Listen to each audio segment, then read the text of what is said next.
जो समस्थानिक होते हैं इन्हें आइसोटोप्स कहते हैं।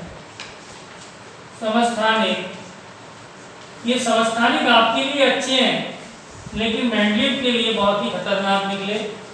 मेंडलीव ने इतनी मेहनत की थी अपनी पीरियोडिक टेबल बनाने को,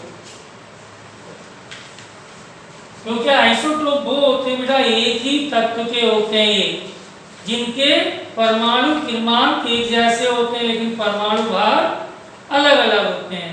परमाणु भार को ही परमाणु द्रव्यमान कहते हो, इसी को द्रव्यमान संख्या भी कहते हो।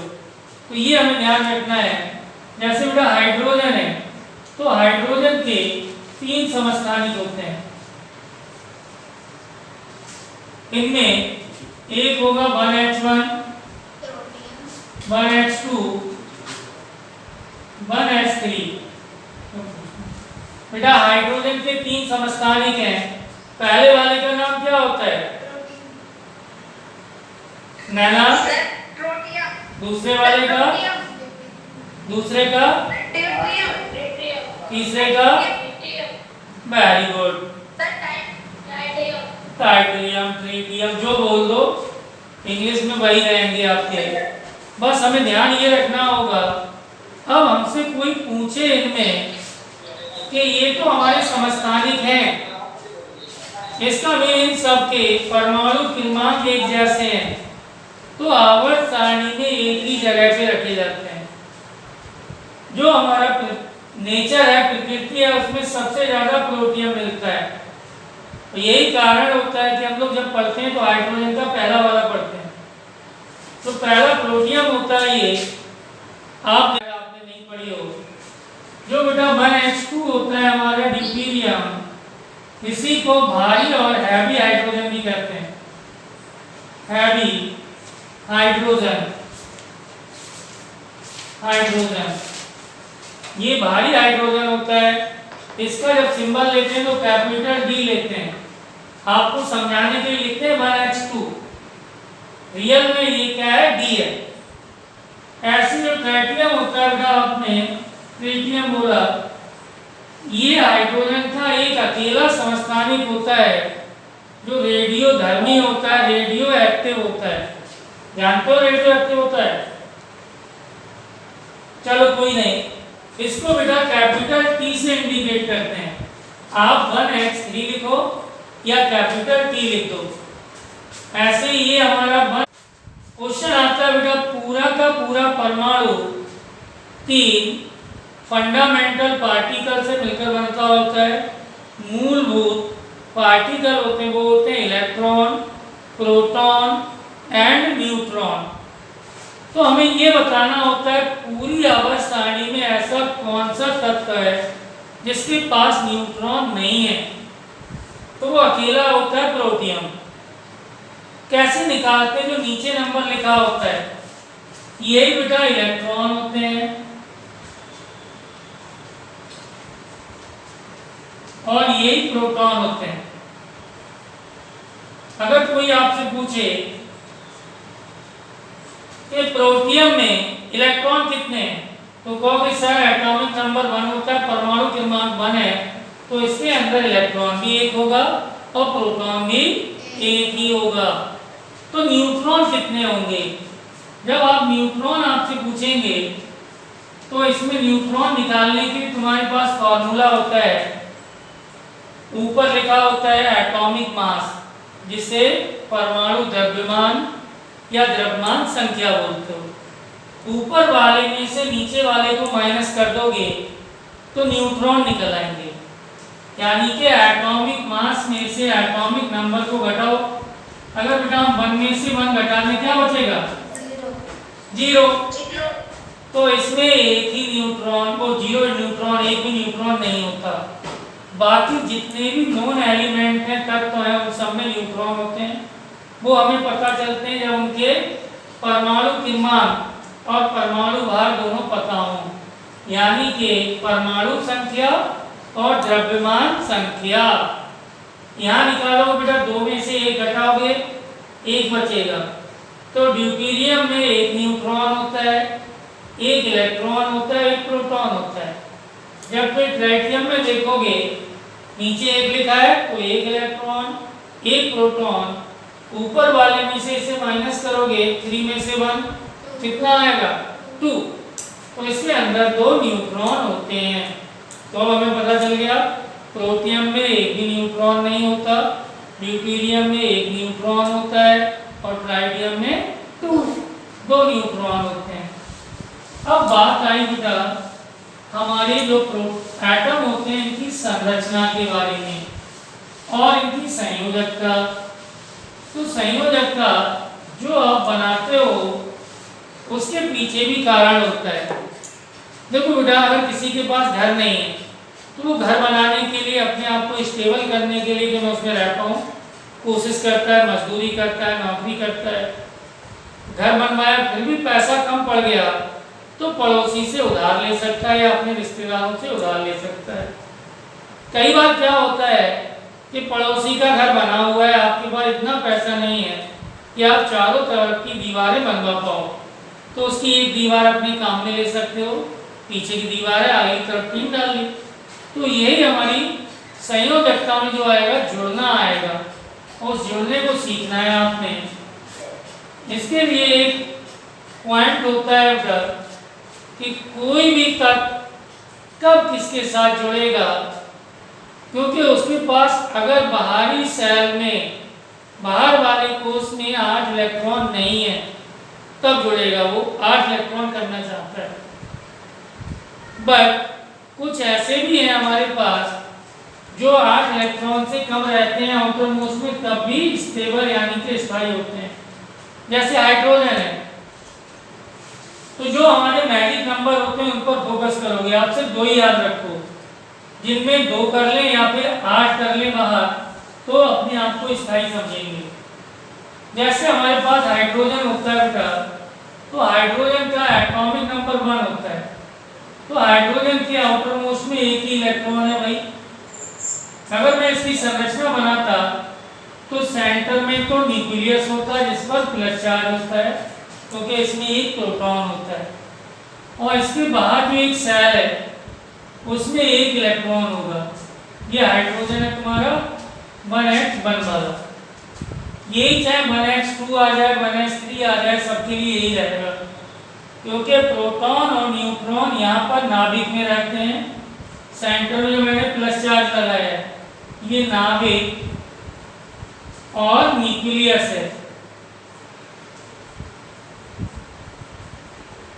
तो न्यूक्लियस में कौन रहते हैं, प्रोटॉन एंड न्यूट्रॉन। इलेक्ट्रॉन इसके चारों तरफ चक्कर लगाते हैं जिन्हें हम सेल, एनर्जी लेवल और स्टेशनरी स्टेट बोलते हैं। आप सिर्फ और सिर्फ कोष याद कर लो कि जिनके अंदर इलेक्ट्रॉन घूम रहे हैं, किसमें घूमते हैं, सेल में, SHELL, जिन्हें हिंदी में कोष बोलते हैं। तो ये इस तरह से इसमें घूमता रहेगा इलेक्ट्रॉन और इसके न्यूक्लियस यानी कि नाभिक में प्रोटॉन और न्यूट्रॉन रहेंगे।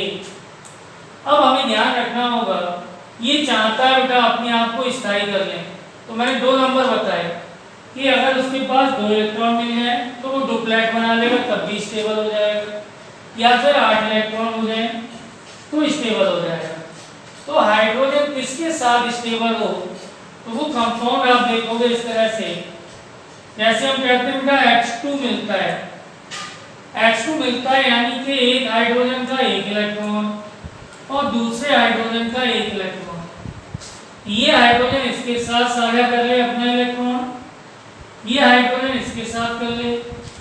जब इसका वाला हम ये देखेंगे तो इसमें गिना जाएगा ये इलेक्ट्रॉन, 2 इलेक्ट्रॉन हो जाएंगे। ऐसे इस हाइड्रोजन के लिए हम ये वाला सर्कल देखें तो ये इलेक्ट्रॉन इसके गिने जाएंगे। जिस तरह से आपके घर में बेटा एक ही बाइक या कार होती है लेकिन सबकी मानी जाती है क्योंकि आप उसके एक पार्ट हो, ऐसे ही ये 2 इलेक्ट्रॉन, एक इस हाइड्रोजन का एक हाइड्रोजन का इसका, ये दोनों ने आपस में शेयर कर लिए, आपस में साझा कर लिया और फिर हाइड्रोजन के बीच में एक बॉन्ड बन जाएगा, इकल बंध। इस बंध को हम सहसंयोजक या संयोजक बंध बोल सकते हो इसे हिंदी में, इंग्लिश में हम लोग कोवैलेंट बॉन्ड बोलते हैं। फिर कोवैलेंट बॉन्ड होता है, आप सिर्फ इतना याद कर लो, सिंगल और एकल बंद होता है इनके बीच में। जब पड़ोस वाले एटम एक एक इलेक्ट्रॉन का साझा करें तो उनमें एकल बंद मिलता है और उस समय इनकी संयोजकता एक बोली जाएगी। संयोजकता क्या बोलेंगे? बंद बोलेंगे। ऐसी बेटा अगर ऑक्सीजन होता हो और हम O2 बनाते, क्या करते? O2 बनाते, तो O से O2 बनाओगे तो हमें O का एटॉमिक नंबर, परमाणु क्रमांक पता हो। ऑक्सीजन का परमाणु क्रमांक 8 होता है। जब इसका इलेक्ट्रॉनिक कॉन्फ़िगरेशन लिखते हैं, संरचना बनाते हैं, तो न्यूक्लियस तो सेंटर में रहता है। पहले सेल में 2 इलेक्ट्रॉन होंगे और दूसरे वाले सेल में, जिसे हम कोष बोल रहे हैं, 6 इलेक्ट्रॉन होंगे।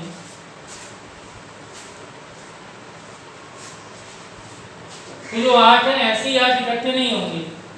फर्स्ट सेल में मैक्सिमम 2 रह सकते हैं, उसके बाद हमारे 8 इलेक्ट्रॉन आएंगे, लेकिन यहाँ तो 8 ही था एटॉमिक नंबर, तो हम कैसे बांटें? 2 पहले में डाल दें, अब 8 में से 2 तो कम हो गए, अब कितने बचे? तो हम यहाँ 6 लेंगे। लेकिन प्रॉब्लम भैया ये चाह रहे हैं कि हम भी स्टेबल हो जाए, स्थायी हो जाए, हमारे भी बाहर कितने हो जाए? 8। तो क्या करें बताइए?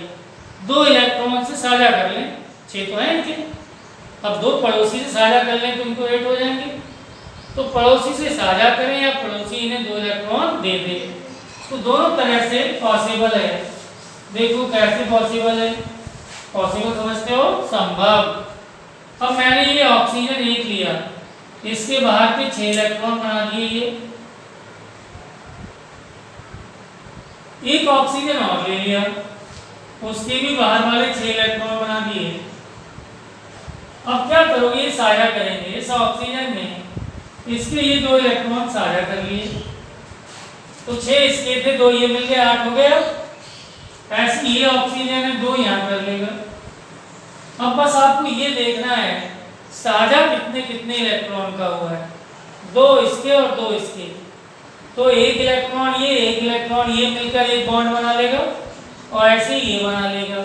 तो जब हम O2 का मॉलिक्यूल देखते हैं ऑक्सीजन का, ये ऑक्सीजन का अणु होता है, और ये O लिखते हो ऑक्सीजन का परमाणु होता है, एटम। जब आप O2 को लिखते हो तो आपसे कहा जाता है ऑक्सीजन की संयोजकता कितनी होगी।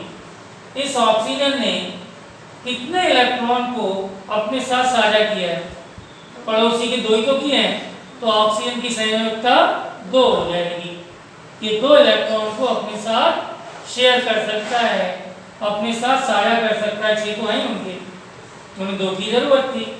तो जब हम ऑक्सीजन में बनाएंगे तो ऑक्सीजन ऑक्सीजन में 2 बंद आ जाएंगे, क्योंकि एक एक इलेक्ट्रॉन से एक बंद ये बन जाएगा और एक एक ये बन जाएगा। ये हमारी संयोजकता होगी, जिसे आप कोवैलेंसी बोलते हो, क्योंकि बेटा कोवैलेंट बॉन्ड बन रहे हैं ये। ऐसे ही क्या कोई अपने 8 इलेक्ट्रॉन और भी किसी तरह से कर सकता है? हाँ, कर सकता है। जैसे हाइड्रोजन हमारा सबसे छोटा तत्व है, तो वो 2 से ज़्यादा इलेक्ट्रॉन अपने बाहर नहीं रख सकता, लेकिन कुछ बड़े बड़े होते हैं। जैसे सर ने आपको कुछ एसिड सिखाए थे, हाइड्रोक्लोरिक एसिड HCl, कभी पढ़ा है? तो ये हाइड्रोक्लोरिक एसिड जो होता है, इसका बेटा डबल बिहेवियर होता है, मीन दोहरा चरित्र होता है। जब आप इसे बनाते हो तो उस समय ये लिक्विड नहीं होता, तरल नहीं होता, गैस होता है। जब ये HCl गैस होता है तो इसका नाम होता है हाइड्रोजन क्लोराइड। क्या नाम होगा? Hydrogen chloride. कब बोलेंगे? जब ये गैस दिखेगा तब क्लोराइड। और उस समय बेटा इसके बीच में जो बॉन्ड मिलता है वो कोवैलेंट और क्या बोलेंगे, संयोजक बंध, सहसंयोजक, कोवैलेंट सहसंयोजक बंध। तो बेटा हाइड्रोजन के आउटर मोस्ट में 1 इलेक्ट्रॉन था क्लोरीन का एटॉमिक नंबर 17 होता है, तो 2 8 7 ऐसे बांटेंगे, पहले 2 फिर 8 और फिर 7। अब जो बाहर वाले दो ही लिखेंगे हम क्लोरीन के। अब क्लोरीन के बाहर 7 इलेक्ट्रॉन है, तो आपको ध्यान रखना पड़ेगा कि बेटा ये एक एक इलेक्ट्रॉन से जोड़ लें तो हाइड्रोजन का काम हो जाएगा कि हाइड्रोजन 2 से ज़्यादा इलेक्ट्रॉन नहीं रख सकता, क्योंकि उसके बाद एक ही कोष होता है। जबकि क्लोरीन रख सकता है, उसके बाद 3 कोष होंगे, पहले कोष में 2 इलेक्ट्रॉन, फिर 8 और फिर 7 है। ये चाहेगा कि इसके बाहर वाले में 8 हो जाए। सब देखो यहाँ पर हो गई। तो हमारे लिए ध्यान रखना होगा कि बेटा यहाँ पर ये 7 इलेक्ट्रॉन है, अभी एक एक इलेक्ट्रॉन से शेयर कर लेगा तो इनके भी 8 हो जाएंगे क्लोरीन के। ये Cl लिखा है, एक इलेक्ट्रॉन शेयर कर लेगा तो 7 इसके थे, एक ये हुआ 8 हो गए। बस हाइड्रोजन 2 ही रख सकता है। हाँ क्या हुआ, आवाज नहीं आ रही? नैना आवाज आ रही है? ठीक ठीक, अपना माइक ऑफ करके अब बैठ जाओ, ध्यान से समझो, ना कमेंट लेना। ये दिखाई दे रहा है बोर्ड वाला? Yes sir. ठीक, चलो समझ आ जाएगा। Yes sir. तो हमें ये ध्यान रखना है, बैटरी डाउन हो रही है। कोई नहीं, बस खत्म कर रहे हैं, बैटरी डाउन हो रही, कोई बात नहीं, बस इतना समझ लो कि ये आपकी सहसंयोजकता वाला पार्ट जो हो रहा है, जिसे कोवैलेंसी कहते हैं इंग्लिश में। तो ये एक एक इलेक्ट्रॉन से शेयर कर रहे हैं, तो हाइड्रोजन और क्लोरीन के बीच में सिंगल बॉन्ड होगा। एक एक इलेक्ट्रॉन से शेयर हो रहा है, तो हाइड्रोजन के 2 इलेक्ट्रॉन हो जाएंगे और क्लोरीन के 1 हो जाएंगे। तो हाइड्रोजन की सहसंयोजकता भी 1 होगी और क्लोरीन की भी सहसंयोजकता 1 होगी, क्योंकि एक एक इलेक्ट्रॉन शेयर करके अपने आप को स्थायी कर लेंगे। ये तो है जब ये गैसियस फॉर्म में है, लेकिन बेटा जब ये घुला हुआ होता है, तुम्हारी लैब में रखा है बॉटल में पानी के अंदर, तो हाइड्रोक्लोरिक एसिड होता है और उस समय इनकी सहसंयोजकता नहीं होती, आयनिक संयोजकता होती है। उस समय आयन बनते हैं। तो थोड़ा सा आपको सिखा दें कि आयनिक संयोजकता क्यों हुई, जरूरत क्या पड़ी। बेटा बहुत तुम लोगों के माइक की आवाज़ आ रही है, माइक अपने ऑफ रखो तभी समझ पाओगे। क्या सर टाइम ज़्यादा हो गया बच्चे, बैटरी डाउन हो गई, इतना नहीं हुआ, बस थोड़ा सा 2 मिनट और समझ लो। मैं आयनिक वाला और बता दूँ, उसके बाद कल बता देंगे कि जैसे बेटा हमारा हाइड्रोक्लोरिक एसिड जब ये घुला हुआ है पानी में, या फिर इसको प्रेशर लगाकर टेम्परेचर कम कर दे, ताप कम करो, दाब बढ़ा दो, तो अपने आप ही ये लिक्विड हो जाएगा। लिक्विड समझते हो, द्रव। तो उस समय ये आयनिक होता है, आयन बनाता है। और आयन क्यों बनाता है, उसका कारण ये होता है कि हाइड्रोजन के पास तो एक ही इलेक्ट्रॉन है और Cl के पास 7 इलेक्ट्रॉन है। और होता क्या है कि हाइड्रोजन से क्लोरीन की जो इलेक्ट्रोनेगेटिविटी होती है, इलेक्ट्रॉन को अपनी तरफ खींचने की प्रवृत्ति होती है, वो ज़्यादा होती है। तो पहले ये दोनों आपस में साथ में रहते जरूर हैं, लेकिन क्लोरीन ज़्यादा इलेक्ट्रोनेगेटिव होता है, इसका इलेक्ट्रॉन खींच लेता है। तो फिर क्या होता है, यहाँ से इसका एक इलेक्ट्रॉन क्लोरीन को मिल जाता है। जब किसी से इलेक्ट्रॉन जाता है तो उस पर प्लस चार्ज बनता है। अगर एक इलेक्ट्रॉन गया तो 1 प्लस, किसी से 2 इलेक्ट्रॉन जाएंगे तो 2 प्लस, और जिसके पास आता है, जैसे इसके 7 थे अब 8 हो जाएंगे, एक इलेक्ट्रॉन हाइड्रोजन का आ गया, यहाँ से इलेक्ट्रॉन गया 8 हो गए, 1 2 3 4 5 6 7 8, तो ये माइनस लगेगा। माइनस का मीन समझ लो उधार। मान लो मैंने एक बच्चे से 5 रुपए ले लिए, तो जिसने दिए तो उसके पास तो कमी हो गई और जिसने लिए उस पर बढ़ गया। तो उधार लिए ना, उधार लेने का मतलब होता है माइनस, और दे रहे हो तो प्लस, तो वो आपको ध्यान रखना होगा। तो इसको हम लोग इलेक्ट्रोवैलेंसी और आयनिक संयोजकता बोलते हैं, क्योंकि इसमें आयन बनते हैं। आयन बनाने का मेन कारण यही होता है, सब लोग आयन नहीं बना सकते। अपने आप सोचो बेटा, क्या तुम्हारे ढेर सारे दोस्त हैं, कुछ ऐसे होते हैं जो बहुत पक्के वाले होते हैं, वो तुमसे पैसे उधार मांगते हैं और ले लेते हैं, आप दे भी देते हो उन्हें। क्या जितने तुम्हारे क्लास में बच्चे हैं, कोई भी बच्चा पैसा मांगे सबको दे दोगे? तो ऐसा नहीं होता, उसकी एक कंडीशन होती है कि जो दे रहा है उसके अंदर एबिलिटी हो, पहले से पैसे हो ज़्यादा तो दे सकता है, और जो ले रहा है उसके अंदर पावर हो कि वो आपके पैसे ले पाए। तो हम लोग जब केमिस्ट्री में पढ़ते हैं, दो तरह के हमारे यहाँ तत्व होते हैं।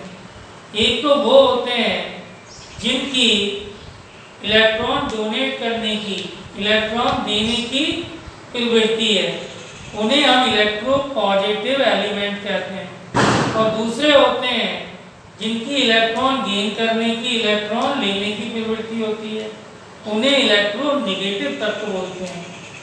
तो जितना ज़्यादा इलेक्ट्रोपॉजिटिव कोई होगा उतनी आसानी से इलेक्ट्रॉन दे देगा, और जो जितना ज़्यादा इलेक्ट्रोनेगेटिव होगा उतनी पावर से इलेक्ट्रॉन खींच लेगा। तुम लोग सिर्फ इतना याद कर लो, जो हमारा ग्रुप फर्स्ट था जिसमें हाइड्रोजन, लिथियम, सोडियम, पोटेशियम थे, इन सब की इलेक्ट्रॉन डोनेट करने की एबिलिटी बहुत ज़्यादा होती है। क्यों होती है? इसके पीछे भी कारण होता है।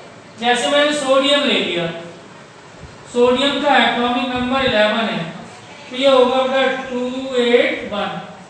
अब इनका बाहर वाला हो गया ये 1। अब कोई इन्हें 7 इलेक्ट्रॉन देगा तो नहीं कि ये 8 कर लें अपने बाहर वाले में। तो ये सोचते हैं अगर मैं ही 1 इलेक्ट्रॉन दे दूं, अब मेरा आउटरमोस्ट ये हो जाएगा, अब तो मेरे 8 हो जाएंगे। तो बिल्कुल आपको यही ध्यान रखना है कि ऐसे तक जिनके बाहर 1, 2 और 3 इलेक्ट्रॉन होते हैं वो इलेक्ट्रॉन देते हैं, और जिनके आउटर मोस्ट में 5, 6 और 7 इलेक्ट्रॉन होते हैं वो इलेक्ट्रॉन गेन करते हैं, इलेक्ट्रॉन लेते हैं। अगर हम लोग देखें, हमारे घर में नमक होता है, NaCl इसका फॉर्मूला होता है, तो आपके लिए समझ में आता है सर हमने ये तो पढ़ा है, लेकिन ये भी पढ़ा है सोडियम क्लोराइड में आयन बनाए तो Na पॉजिटिव Cl नेगेटिव बन जाता है। लेकिन बन क्यों जाता है? उसका भी तो कोई कारण होगा। उसका कारण ये है, देखो कि सोडियम का परमाणु क्रमांक हुआ 11, तो ये बांटेंगे 2, 8, 1। तुम्हारा तो काम इतने में ही हो जाएगा, यह स्टैंडर्ड में बहुत बड़ी चीज होगी। Cl क्लोरीन का होता है 17, तो 2, 8, 7 दोनों ही बड़े बड़े तत्व हैं, कोई अपनी हार नहीं मानेगा। बोले भैया तुझे 8 करने तो मुझे भी 8 करने। पहले तो ये इंतजार में बैठे थे, कोई आए 7 इलेक्ट्रॉन देते, एक इनका है 8 हो जाएंगे। क्या ये पॉसिबल है? 1 रुपया लिए घूम रहे हो, 8 रुपये की चीज़ खरीदोगे, पूरे दुकानदार आपको 7 रुपये माफ़ कर दे और 8 ही दे दे, कभी नहीं देगा। हाँ, इतना हो सकता है कि आपके पास 7 रुपये हैं, एक की और ज़रूरत है, तो वो सोच लेगा चलो फिर कभी दे देना, अगर नहीं भी दोगे तब भी कोई बात नहीं।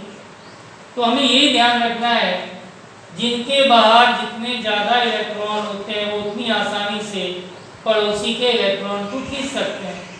अगर मैं इन दोनों कंपाउंड को बनाऊं, सोडियम क्लोराइड को, तो सोडियम के बाहर कितना है? 1 ही इलेक्ट्रॉन है, और क्लोरीन के बाहर 7 है।